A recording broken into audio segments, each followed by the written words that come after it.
ак эмгектин акыбети дайыма кайтат. Ошондуктан эч бир кыйынчылыкка карабай иштей беребиз. Максаттарыбызга жетүү оңой болбойт, тоскоолдуктар аз эмес. Коррупцияга малынгандардын саботажы, айрым саясий күчтөрдүн каршылыгы болууда. Уюшкан кылмыштуу, кландык мафиянын коррупциялык иштери өлкөгө чоң залалын тийгизди. Бул коомчулук үчүн белгилүү болуп калды. Мамлекеттик белчесинен карызга батырган уурлукту жашыруу үчүн актанууга өтүштү. Ал калпты жарыялап, элдин оюн башкага бурууда.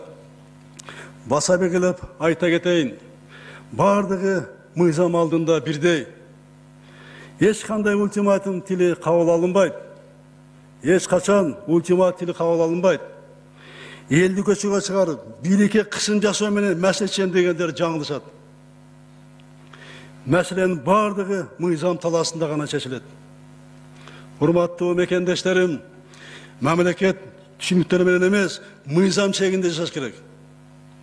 Мамлекеттик органдар тигил же бул топтун кысымы негизинде эмес, мыйзамдын чегинде иштейт.